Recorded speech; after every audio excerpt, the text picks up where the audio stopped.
The cartel lieutenant thought he was being clever when he unloaded Staff Sergeant Zoe Brooks from the truck bed and left her zip-tied in the Sonoran desert, 90 kilometers from anything that could be called civilization, with no water, no gear, and the afternoon sun already climbing toward its brutal 118-degree peak. "You Delta Force," he said in heavily accented English, standing over her as she knelt in the sand, her hands bound behind her back. "Always so tough, so elite, but elite needs water like everyone else. Yes?" He laughed, the sound harsh in the desert silence. "Let's see how tough you are after 3 days in the sun. Maybe you crawl back to us, maybe you beg, maybe you just die." Through the sweat already stinging her eyes, Zoe looked up at him with the kind of calm that came from 7 years in the most brutal military unit in the world. The desert stretched in all directions, endless sand, scattered creosote bushes, distant mountains shimmering in heat waves. No shade, no water, no equipment, just her, the desert, and the training that had prepared her for exactly this scenario. The cartel had taken her M4 carbine when they had ambushed her team 6 hours ago, had stripped her of her plate carrier, her sidearm, her radio, her GPS, every piece of equipment that made a modern soldier effective. They thought they had reduced her to just another person, vulnerable and mortal. They were about to learn what Delta Force selection really taught. "Nothing to say?" The lieutenant kicked sand at her. "No threats?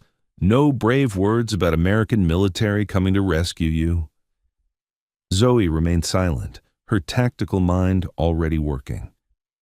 The sun was northwest, maybe 2 p.m. based on angle and heat intensity. That meant she had approximately 5 hours until sunset, maybe 8 hours until full darkness. The cartel compound where they were holding her team was roughly 90 kilometers east. She'd counted the truck's speed and time during transport, building a mental map of the route. The desert temperature was currently around 115 degrees, would peak at 118 to 120, then drop to maybe 60 at night. Humans could survive 3 hours in direct sunlight without water in these conditions. 3 days was a death sentence without serious survival skills, but Zoe had more than survival skills. She had Delta Force training. "Your team is already dead," the lieutenant continued, trying to provoke a reaction. "We interrogate them now. By tomorrow we know everything about American operations. And you? You die alone in the desert, no rescue, no honor, just heat and thirst and pain." He walked back to the truck, climbed in, and the vehicle roared away, leaving a dust plume that hung in the still air before slowly dispersing. The sound of the engine faded, replaced by the absolute silence of the Sonoran desert, a silence so complete it was almost physical. Zoe waited until the truck was completely out of sight, then she moved. The zip ties on her wrists were standard heavy-duty plastic, meant to restrain, hard to break through brute force. But Delta Force selection included a week in survival school where they taught techniques that most operators never learned. She contorted her arms, dislocated her left thumb with practiced efficiency, slipped her smaller hand through the tie, then popped her thumb back into joint with a move that made her grunt but was otherwise routine. Free. She stood slowly, surveying her situation with the kind of clinical assessment that separated Delta operators from conventional forces. The desert stretched endlessly in all directions, no immediate landmarks, no water sources visible, no shade closer than those distant mountains, probably 15 kilometers away. But Zoe wasn't seeing an empty desert. She was seeing resources. The creosote bushes scattered across the landscape could provide minimal shade and were indicators of where water might collect during rare rains. The sand itself held moisture a few feet down, not drinkable but useful for evaporative cooling. The barrel cacti dotting the terrain contained moisture that could sustain life if extracted properly. And the wildlife she could hear, birds, insects, the distant call of a coyote, all pointed toward water sources and provided navigation cues. Most importantly, She had knowledge. Delta Force didn't just teach you to shoot and fight, they taught you to survive, to adapt, to turn any environment into an asset rather than an obstacle. The cartel lieutenant had left her in the desert to die. Instead, he'd put her exactly where Delta Force training made her most dangerous, in an environment where technology didn't matter, where rank didn't matter, where nothing mattered except the ability to endure and persist and refuse to quit. What happened over the next 72 hours would be analyzed by survival instructors, discussed in classified briefings, and become legend among special operations forces. Because Zoe didn't just survive the desert, she turned it into a weapon. And then she used that weapon to take down an entire cartel operation and rescue her team, all without firing a single shot. 96 hours earlier, the briefing had taken place in a nondescript building in El Paso, Texas, where the desert heat outside was barely kept at bay by overworked air conditioning, and the atmosphere inside was thick with tension. The man running the briefing introduced himself as Agent Morrison, with the kind of deliberately vague government authority that screamed DEA, or Homeland Security. Mid-40s, weathered face, the exhausted look of someone fighting a war that never made headlines. The target is the Salazar cartel's distribution hub, Morrison began, pulling up satellite imagery of a compound in the Sonoran desert. Specifically, this facility approximately 90 kilometers south of the border. They're moving $50 million worth of fentanyl per month through this location. That's enough to kill 10 million people. Lieutenant Colonel David Kane, the Delta Force team leader, studied the imagery with intense focus. At 43, Kane was a towering figure at 6'3", with close-cropped gray hair, a weathered face lined by 2 decades of combat operations, and the kind of quiet authority that made people instinctively follow his lead. He'd earned his reputation bringing teams home from missions across Afghanistan, Iraq, and a dozen countries that never appeared in official reports. What makes this Delta Force priority instead of DEA or Border Patrol? 3 reasons, Morrison replied. First, the Salazar cartel has acquired military-grade weapons, M240 machine guns, grenade launchers, possibly shoulder-fired missiles. Second, they're holding 3 American hostages kidnapped from a border town last week. Third, intelligence suggests they've built hardened defensive positions that would result in massive casualties for conventional assault. So you need us to do the impossible, said Master Sergeant Zoe Brooks from the second row, her tone matter-of-fact rather than arrogant. At 28, she was the youngest operator in the unit and one of only 3 women to ever complete Delta Force selection, a process with a 90% failure rate that broke most men who attempted it. Essentially, yes, Morrison confirmed. We need surgical precision, minimal casualties, hostage rescue, and drug interdiction, the kind of mission Delta was created for. Staff Sergeant Marcus Washington, the team's heavy weapons specialist, leaned forward. What's the security situation? Approximately 30 to 40 cartel soldiers, all armed with military weapons, some with combat experience from various conflicts. They operate in shifts, maintain defensive positions, and have proven willing to fight rather than flee. Zoe continued studying the satellite imagery, her analytical mind already identifying problems. The compound was well positioned on high ground, with clear sight lines in all directions. Approaching undetected would be nearly impossible in the flat desert terrain, and the hardened defensive positions Morrison mentioned looked like they had been designed by someone with military engineering knowledge. "What's the water situation?" she asked, a question that made several team members look at her oddly. Morrison pulled up more detailed imagery. "There's a well in the compound providing water. The surrounding desert is typical Sonoran, extremely arid, daytime temperatures exceeding 115 degrees, limited vegetation. So anyone operating in that environment needs constant hydration," Zoe observed, which means their defensive positions are tethered to the compound. They can't range far without returning for water. Correct, Morrison confirmed, which is why we're planning a night operation when temperatures are lower and we can approach with less risk of heat casualties. After the briefing, Zoe worked on her equipment with the meticulous attention that had earned her the nickname Professor among her teammates. Her M4 carbine was stripped, cleaned, and reassembled with practiced precision. Her kit was organized so she could find any item in complete darkness by touch alone. Lieutenant Colonel Kane found her in the team room. "You're worried about the desert." "I'm worried about everything, sir. That's why I'm still breathing." Zoe didn't look up from her work. "But yes, the desert is a factor. High heat, no cover, limited water sources. If anything goes wrong during approach, we're looking at serious heat casualties. We're inserting at night to avoid that. Sir, with respect, night in the Sonoran desert is still 80 to 90 degrees in summer. We'll be carrying 60 pounds of gear across rough terrain. Even at night, dehydration is a factor."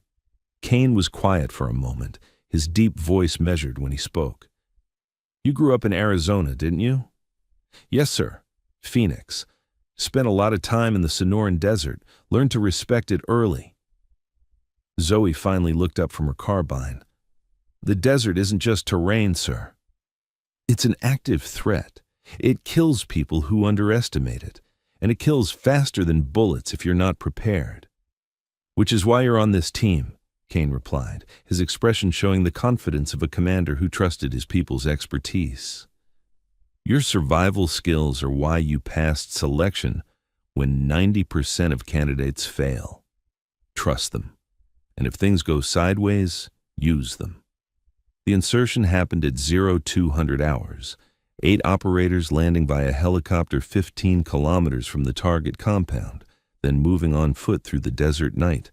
The terrain was brutal even in darkness, loose sand that made walking exhausting, scattered rocks that could twist ankles, and enough elevation change that what looked flat on satellite imagery was actually a series of gradual rises and falls. Zoe moved with practiced efficiency. Her body adapted to the desert environment through years of experience. She could feel the temperature, probably 85 degrees, and humidity, maybe 20%, and calculated her water needs automatically. The team was carrying enough hydration for the approach, the operation, and the exfiltration, but with minimal margin for error. They reached their observation post at 0445 hours, establishing hide positions that provided clear view of the compound while offering concealment from any patrols. Through night vision, Zoe could see the facility clearly. 3 main buildings, defensive positions with machine guns, guards on rotating patrols. "Sniper 1 in position," she reported quietly. Her role was overwatch. Eliminate sentries, cover the assault team's approach, provide suppressive fire if things went loud. "Copy, Sniper 1, Kane's voice came back, steady and controlled. "Hold position. Assault element is moving to breach point." The plan was straightforward. Wait until 0600 when guard change created a brief vulnerability, then execute a rapid entry to secure hostages and neutralize threats. Zoe's job was to make sure no alarm was raised during the approach. At 0537 hours, everything went wrong. A cartel patrol, one not shown on the intelligence, emerged from a gully the team hadn't known existed. They walked directly toward the Delta Force positions, close enough that avoiding contact was impossible. "Contact front!" Washington's voice crackled over the radio as the firefight erupted. Muzzle flashes strobed in the darkness. The element of surprise was gone, replaced by chaos. The compound came alive, lights blazing, alarms sounding, cartel soldiers pouring out of buildings with weapons ready. What should have been a surgical strike became a desperate gunfight. "Fall back!" Kane ordered, his voice cutting through the chaos with command authority. "Bound and cover withdrawal." But falling back meant crossing open ground under fire. Zoe provided covering fire, her M4 dropping cartel soldiers who tried to pursue. But there were too many, and they had prepared defensive positions while Delta Force was exposed in the open. "We're getting flanked," called Sergeant First Class Jennifer Martinez, the team's medic. "They're using the terrain to cut off our withdrawal route." Zoe saw the tactical problem clearly. The cartel had superior numbers and position. They were executing a textbook encirclement, using the terrain they knew intimately to trap an enemy in unfamiliar ground. She made a decision. "I'm going to draw their attention," she announced. "Give you time to break contact."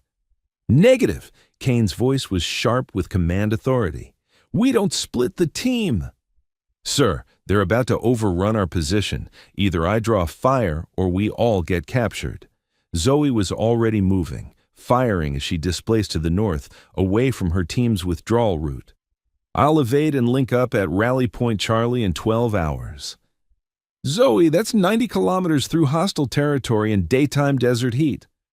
"Yes, sir, I'm aware." She fired again, dropping 2 cartel soldiers who were moving to flank the team. "See you at Rally Point Charlie."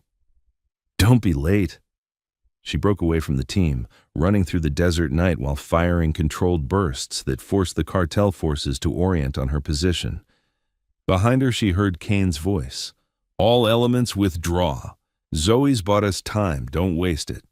The cartel took the bait. Vehicles roared to life, lights sweeping across the desert, searching for the lone operator who'd drawn their attention. Zoe ran, using every bit of desert navigation skill she possessed to move through terrain that would break a normal person. She lasted 3 hours before the cartel cordoned off her escape routes and forced her into a box canyon. She fought until her ammunition ran dry, then until they overwhelmed her with numbers. They stripped her of every piece of equipment, bound her hands, and threw her in a truck bed for transport back to their compound. That's when the cartel lieutenant made his fatal mistake. Instead of taking her to the compound for interrogation, he decided to make an example of her, decided to leave her in the desert to die slowly, to show his men what happened to American operators who dared to challenge them.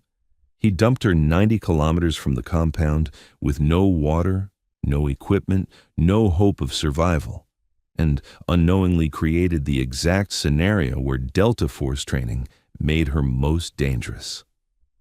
The sun was a physical force, pressing down with weight that went beyond mere heat. Zoe estimated it was now 3 p.m., and the temperature had climbed past 117 degrees. Under these conditions, without water, most people would be unconscious or dead within 3 hours. But Zoe wasn't most people. Delta Force selection included a phase called Survival Week, where candidates were dropped in hostile environments with minimal equipment and told to survive and evade. Zoe had completed that phase in the Utah desert in July, where temperatures exceeded 110 degrees and water sources were deliberately hidden or removed. She'd learned that survival wasn't about toughness or willpower. It was about knowledge and systematic application of that knowledge. First priority: prevent immediate heat casualties. She was already sweating heavily, which meant rapid fluid loss. Direct sun exposure would accelerate that to critical levels within an hour. She moved to the nearest creosote bush, a desert plant with deep roots that indicated underground water. The bush provided minimal shade, but every degree of temperature reduction mattered. She dug into the sand beneath the bush, going down about 18 inches until she reached cooler, slightly damp sand. She stripped off her uniform top, leaving her in just her undershirt, and buried the top in the damp sand. The fabric would absorb moisture from the sand, not enough to drink, but enough to create an evaporative cooling garment. After 15 minutes, she pulled it out and wore it damp. The evaporation would drop her skin temperature by several critical degrees. Second priority: find water.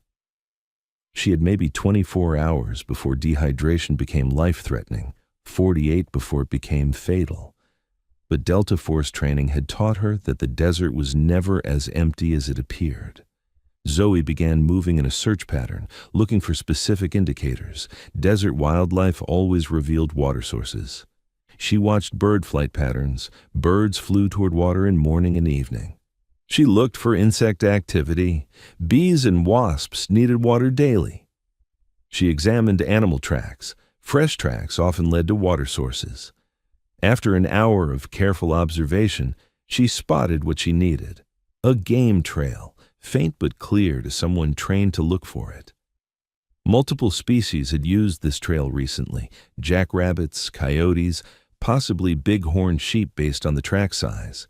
They were all heading southeast toward a small canyon in the distance. She followed the trail, moving during the hottest part of the day because she needed water before nightfall. The heat was brutal, like walking through an oven, but she maintained a steady pace, using breathing techniques to conserve moisture and energy. The game trail led her to a narrow canyon with steep rock walls. In the canyon's deepest shadow, she found what she needed: a seep spring, barely more than wet rock, but precious water nonetheless. It was collecting in a small depression at the rate of maybe a cup per hour. Zoe used her uniform shirt as a filter, wringing water through the fabric to remove sediment, then drinking slowly. The water tasted of minerals and earth, but it was life. She drank a liter over the course of 2 hours, letting her body absorb it gradually rather than overwhelming her system. With immediate survival secured, she could focus on the next phase: equipment. The cartel had taken her weapons and gear, but the desert provided its own tools if you knew where to look. Zoe spent the late afternoon gathering resources. From a dead saguaro cactus, she harvested woody ribs that could serve as tools or weapons. Saguaro ribs were straight, strong, and could be sharpened to create effective spears or digging implements. From creosote bushes, she collected resin that could serve as adhesive and waterproofing. Creosote resin was naturally antibacterial and could seal wounds or attach stone points to wooden shafts. From barrel cacti, she carefully extracted moisture using techniques that wouldn't harm the plants but would provide additional hydration. From the canyon walls, she found flint-like rock that could be knapped into cutting edges. By the time the sun set and temperatures dropped to the 70s, Zoe had created a basic survival kit: water source identified and accessible, primitive tools fashioned, materials gathered for shelter if needed. But she wasn't interested in survival. She was interested in mission completion. Her team was being held at that cartel compound 90 kilometers away. The cartel thought she was dead or dying in the desert. They would interrogate her teammates, extract intelligence, and probably execute them within 72 hours, which meant Zoe had 3 days to cross 90 kilometers of Sonoran desert, infiltrate a heavily defended cartel compound, and rescue her team without weapons, without equipment, without support, using nothing but Delta Force training and the desert itself. She began moving east at sunset, using the stars for navigation. The Sonoran desert at night was actually beautiful, temperature dropping to comfortable levels, stars so bright they provided genuine illumination, nocturnal wildlife emerging to hunt and forage.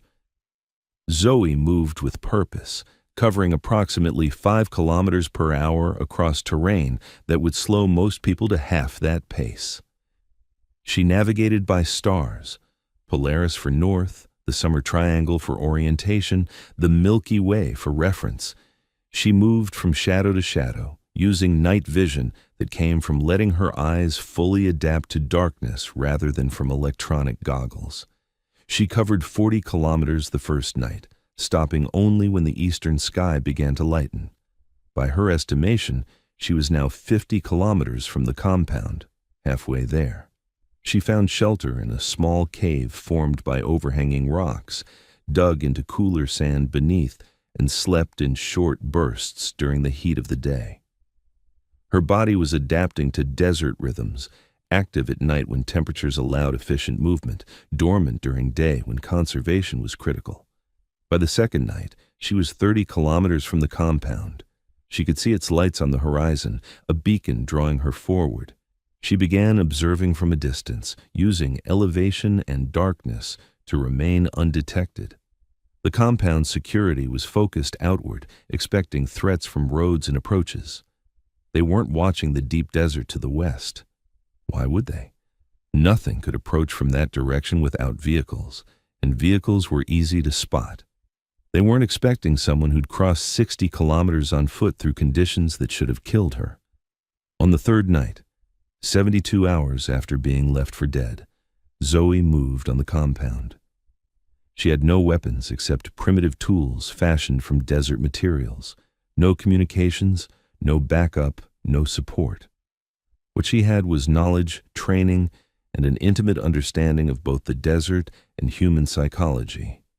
The compound's water came from a well with a pump system powered by a generator. Zoe had identified this on a reconnaissance, heard the generator running, saw personnel drawing water regularly. It was their lifeline, their critical vulnerability. Using skills learned in Delta Force's unconventional warfare training, she approached the well during the dead hours between midnight and dawn. The guard rotation was lightest then, and the generator's noise masked her movements. She contaminated the water supply using natural desert toxins she'd harvested, not enough to kill, but enough to cause severe gastrointestinal distress. Within 12 hours, the entire compound would be incapacitated by illness that looked like food poisoning or waterborne disease. Then she waited. The sun rose on her fourth day in the desert. She was dehydrated, exhausted, sunburned, and operating on maybe 6 hours of sleep total. By conventional standards, she should be non-functional. By Delta Force standards, she was just getting started. The compound descended into chaos by midday. Personnel were violently ill, unable to maintain security positions, overwhelmed by the sudden epidemic. The cartel leadership was panicking, assuming biological warfare or poisoning by a rival organization. Zoe infiltrated during the confusion, moving through a compound that had gone from fortress to crisis center.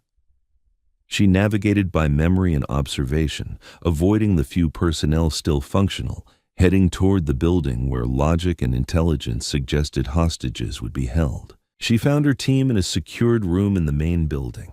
Kane, Washington, Martinez, and 4 others, all bound but unharmed.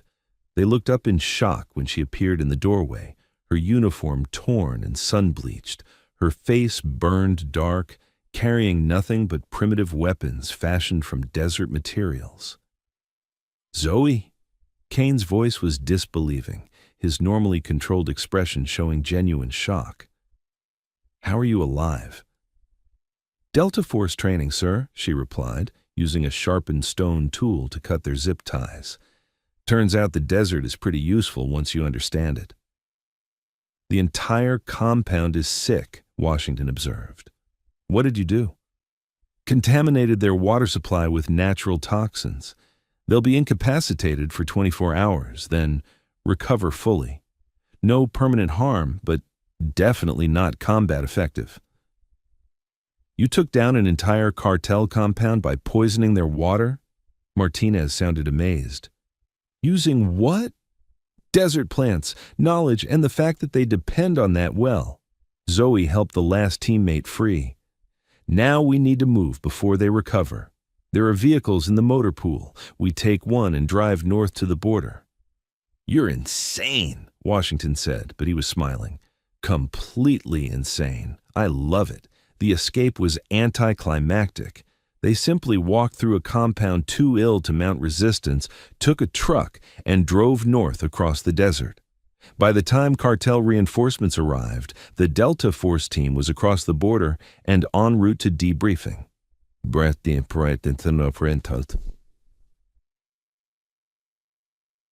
debriefing lasted 3 days. Zoe sat through endless questions about her survival, her methods, her infiltration of the compound without weapons. "You contaminated their water supply using natural desert toxins," one analyst said, reviewing her report. "That's chemical warfare. That's using natural resources tactically, Zoe corrected. Everything I used occurs naturally in the Sonoran desert. I simply understood which plants produce which compounds and how to extract them. Where did you learn that? Delta Force Selection, Survival Week. Combined with childhood experience in the Arizona desert, I grew up learning which plants were dangerous, which were useful, which contained water or medicines or toxins. You crossed 90 kilometers in 3 days through desert heat without equipment. 70 kilometers, actually. I was already 20 kilometers from the compound when they dumped me. That's still remarkable. That's training, Zoe replied. Delta Force doesn't just teach you to shoot. They teach you to survive, adapt, and complete the mission regardless of circumstances, by poisoning an entire compound, by using environmental factors to neutralize threats without firing a shot. That's asymmetric warfare. That's using knowledge as a weapon. 2 weeks later, Zoe stood in dress uniform, receiving the Distinguished Service Cross. The citation mentioned extraordinary ingenuity and tactical innovation resulting in mission success despite being stripped of all equipment and abandoned in hostile environment. But what the citation didn't mention, what remained classified, was the detailed analysis of her techniques. Military survival instructors were already incorporating her methods into advanced training. Special operations units were studying how she'd turned environmental knowledge into tactical advantage. She'd proven that an operator's most valuable weapon wasn't their rifle or their gear. It was their training and their refusal to accept that any situation was impossible. Zoe found herself in the Australian outback, not as an operator, but as the lead instructor for a joint special operations survival course bringing together Delta Force, SAS, and JTF-2 operators. The red desert stretched to the horizon, different from the Sonoran, but equally hostile to the unprepared. The desert isn't your enemy, she told the assembled special operators, most of whom had decades of experience but were here to learn her specific techniques. It's neutral. It will kill you if you're ignorant, but it will sustain you if you're knowledgeable. Everything you need to survive exists in every environment. You just need to understand how to find it and use it. She pulled up photos from her ordeal in Mexico, not the classified operation details, but general imagery of Sonoran desert terrain. This is where I spent 4 days after being left for dead with no equipment. The cartel thought abandoning me there was a death sentence. Instead, it was the environment where my training mattered most. How much of survival is physical versus mental? One SAS operator asked with a British accent. Wrong question, Zoe replied. Survival isn't physical or mental. It's knowledge applied systematically.